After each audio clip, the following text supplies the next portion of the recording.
গুলো প্রত্যেকটা মানুষের জানা জরুরি বলে আমরা মনে করি। আনাস রাদিয়াল্লাহু তাআলা আনহু বলেন, রাসূলুল্লাহ সাল্লাল্লাহু আলাইহি ওয়াসাল্লাম বিকাবসাইনি আমলাহাইনি আকরানাইনি, রাসূলুল্লাহ সাল্লাল্লাহু আলাইহি ওয়াসাল্লাম এমন দুইটি দুম্বা রাসূলের নিকটে আনা হলো এবং রাসূল সাল্লাল্লাহু আলাইহি ওয়াসাল্লাম কুরবানি করলেন, ওয়া জাবাহুমা এবং নিজ হাতে কুরবানি করলেন, ওয়া সাম্মা ওয়া কাব্বারা এবং জবাই করার সময় তিনি বিসমিল্লাহ আল্লাহু আকবার বললেন। এবং আনাস রাদিয়াল্লাহু তাআলা আনহু বলেছেন যে রাসূলুল্লাহ সাল্লাল্লাহু আলাইহি ওয়াসাল্লাম যখন দুম্বাটিকে জমিনে ফেললেন তখন তার পাটা তার পাঁজরের উপর রাখলেন এবং ছুরি দিয়ে তার গর্দনটাকে কাটলেন এবং কাটার সময় আমি শুনেছি রাসূল সাল্লাল্লাহু আলাইহি ওয়াসাল্লাম মুখ থেকে তিনি বলছিলেন বিসমিল্লাহি আল্লাহু আকবার, এগুলো তিনি পাঠ করছিলেন। তার মানে জন্তু কাটার সময় তার পাটা জন্তুর পায়ের উপরে, জানোয়ারের পায়ের উপরে, গর্দনের উপরে রেখেই তাকে জবাই করতে হবে। এটা রাসূল সাল্লাল্লাহু আলাইহি ওয়াসাল্লামের সুন্নাত। এই দেখেন আয়েশা রাদিয়াল্লাহু তাআলা আনহা বলেন, রাসূলুল্লাহ সাল্লাল্লাহু আলাইহি ওয়াসাল্লাম আমারা বিকাবসিন আকরানা তাতাউ বিসাউদিন ওয়া ইয়াবরাকু বিসাউদিন ওয়া ইয়ামুরু বিসাউদিন। আয়েশা রাদিয়াল্লাহু তাআলা আনহা বলেন যে রাসূলুল্লাহ সাল্লাল্লাহু আলাইহি ওয়াসাল্লাম এমন একটি দুম্বা আনতে বললেন, এমন একটি খাসি আনতে বললেন যে ইয়াতাউ বিসাউদিন, যা কালোতে হাঁটে। তারপরে বলছেন যে ওয়ায়ামজুরু ফি সাউদিন ওয়া ইয়াবরাকু ফি সাউদিন, কালোতে শুয়ে, ওয়ায়ামজুরু ফি সাউদিন, কালোতে দেখে। এমন একটি কুরবানি আনতে বললেন, এমন একটি দুম্বা আনতে বললেন।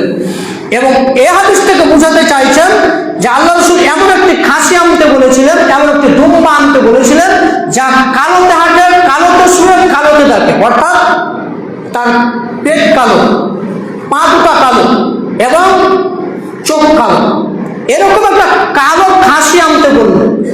তার মানে অত্র হাদিসে কালো খাসির কি গুণ রয়েছে এটা বলেনি, তবে বিজ্ঞানগণ বলেছেন যে কালো খাসির স্বাদ বেশি হতে পারে, এটা বিজ্ঞানগণ বলেছেন।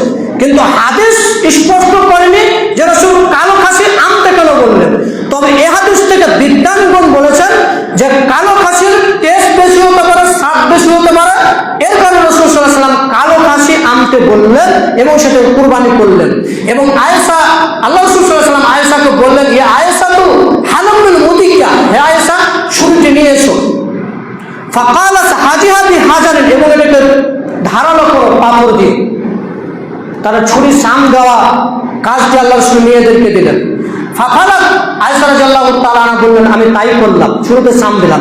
এরপরে দুম্বাটিকে তিনি ধরলেন, পাঁজরে শুইয়ে দিলেন। কোন দিকে মুখ করে শুয়েলেন হাদিস স্পষ্ট না, কোন দিকে মুখ করে দুম্বাটিকে শুইয়ে দিলেন এবং কোন দিকে মুখ করে কাটলেন এটা হাদিস স্পষ্ট নয়। যারা বলেছেন যে কিবলার দিকে মুখ করে জন্তু কুরবানি কাটতে হবে তারা মনে হয় ঠিক বলেন। জন্তু যেদিকে পড়বে সেদিকে কাটতে হবে, সেটা পূর্ব দক্ষিণ পূর্ব পশ্চিম উত্তর যেদিকে পড়ুক না কেন, খাসি গরু টানাটানি কোনো প্রয়োজন নেই, কেবলা শর্ত নেই। তবে দিক উল্লেখ করেছে কেবলা, তবে অনেক হাদিসে বলেছেন। তবে সবচেয়ে ভালো মত যেটা আমরা বলতে চাইছি যে পশু প্রাণীর যেদিকে মাথা পড়বে সেদিক দিয়ে জবাই করে, টানা হাঁচড়া করার কোনো প্রয়োজন নেই, টানা হাঁচড়া করার কোনো প্রয়োজন নেই। কারণ রাসূল সাল্লাল্লাহু আলাইহি ওয়াসাল্লাম দুম্বাটিকে ফেললেন এবং কুরবানি করলেন। এরপরে কুরবানির জবাই করতে করতে বললেন, বিসমিল্লাহ আল্লাহুম্মা তাকাব্বাল মিন মুহাম্মদ ওয়া আলি মুহাম্মদ উম্মতে মুহাম্মদ, হে আল্লাহ তুমি এটা কবুল করো মুহাম্মদের পক্ষ হতে, মুহাম্মদের পরিবারের পক্ষ হতে এবং মুহাম্মদের উম্মতের পক্ষ হতে আল্লাহ তুমি এটা গ্রহণ করো। এই দোয়াগুলো করতে পারেন, একটা টাকা পরস্পর মিলিয়ে নিতে পারেন। এবার দেখেন একটা মশলা বলে আলোচনা শেষ করব। আলী রাদিয়াল্লাহু তাআলা আনহু বলেন, রাসূলুল্লাহ সাল্লাল্লাহু আলাইহি ওয়াসাল্লাম নিখুঁত চোখ এবং কান, অর্থাৎ চোখ কানা এবং কান কাটা পশু ভালো করে দেখে নিতে হুকুম করেছে এবং সামনে পিছনে কান কাটা, লম্বা চওড়া কান ফাটা এরকম পশু কুরবানি দিতে নিষেধ করেছেন। এবং আলী রাদিয়াল্লাহু তাআলা আনহু বলেন, রাসূলুল্লাহ সাল্লাল্লাহু আলাইহি ওয়াসাল্লাম শিং ভাঙা এবং কান কাটা কুরবানি দিতে নিষেধ করেছেন। তার মানে শিং ভাঙা, কান কাটা এগুলো কুরবানি দিবেন না, এগুলো থেকে বেঁচে থাকবেন। এবং আলী রাদিয়াল্লাহু তাআলা আরো বলছেন যে ইবনে জামা বলছেন যে ছেদা, কান ফাটা এগুলো দোষের নয়, এগুলো কি নয়, দোষণীয় নয়।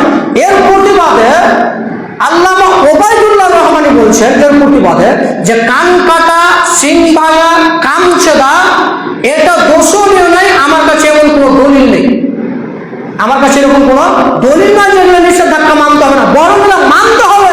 কান কাটা, কান ছেদা, কান ফাটা এগুলো কুরবানি বৈধ নয়, ওবায়দুল্লাহ রহমানী বলছেন। বরং প্রাধান্যমত হচ্ছে এটাই যে কান কাটা, কান ফাটা, সিং ভাঙা কুরবানি চলবে না, এটা বৈধ নয়। আল্লামা ওবায়দুল্লাহ রহমানী বলছেন। এবং ইমাম নববী লিখছেন যে পশুর জন্তু যদি চুলকানি রোগ থাকে তাহলে সেই পশুর কি কুরবানি দেওয়া যাবে?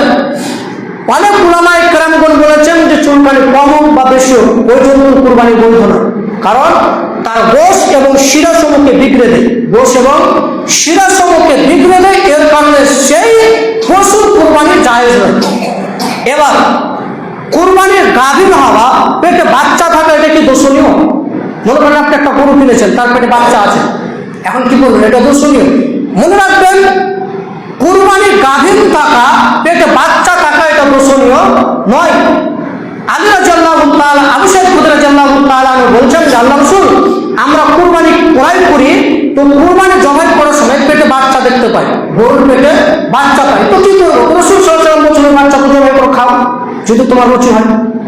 রাসূল সাল্লাল্লাহু আলাইহি ওয়াসাল্লাম ওই বাচ্চাকে খেতে বললেন, তার মানে রুচি যদি হয়, যদি সেটা অরুচি হয় তাহলে ফেলে দিলেন, কিন্তু যদি আপনার খাবার ইচ্ছা হয় তাহলে সে বাচ্চাগুলো খেতে পারবে, সে বাচ্চাকে খেতে পারবে। তার মানে এ হাদিস স্পষ্ট দলিল পেশ করছে যে পেটে বাচ্চা থাকা, পেটের ভিতরে গরু গাভীর থাকা এটা কোনো দোষণীয় বিষয় নয়।